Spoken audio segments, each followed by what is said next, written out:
We're barely in the second month of the year, and already there have been 20 homicides in the nation's capital. 93% of those arrested last year for homicide had prior criminal records. The average suspect had been arrested 10 previous times, according to police. Now, Chief Peter Newsham says most of the homicides are not random.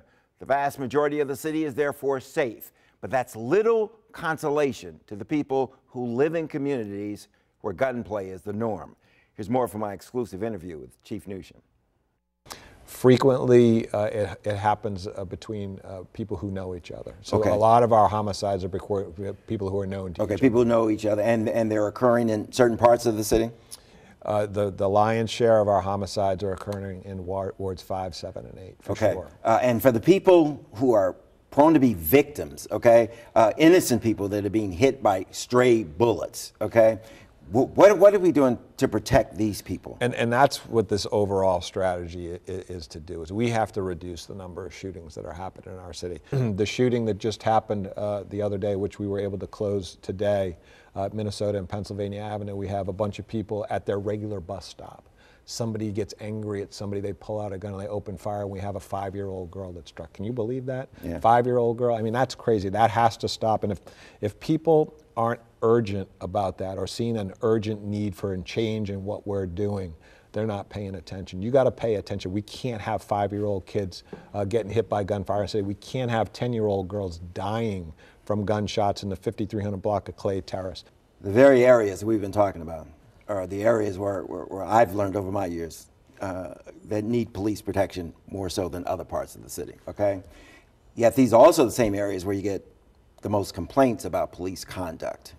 Stop and frisk, you know the terms. Why is that, Chief? What's going on there?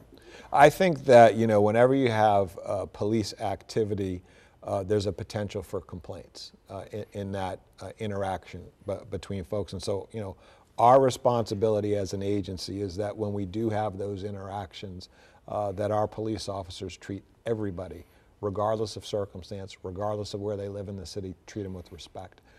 Every one of our police officers is wearing a camera on their chest. And if they are involved in bad behavior, we want to know about it. And that's what people want assurances of. There's going to be transparency, and when you find a bad cop, that this bad cop is dealt with swiftly, and no longer out there on the streets. Absolutely. Chief Lanier once said to me, it's almost impossible to get rid of a bad cop. Is that still true?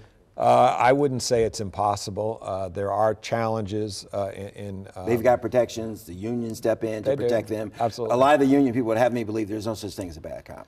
Yeah, well, most of the police officers that I talk to, if you see a police officer that's involved, and there's really two categories of behavior that we're not tolerant of. It's treating people inappropriately, or use of excessive force. Those are the two main categories. Any cop that I know, any good cop that I know says, I don't want that person being a cop either. Yeah, citizens want good policing. You need citizens to cooperate with police to close these cases, right? Absolutely. Okay, they just want assurances that bad cops won't be tolerated, won't be defended.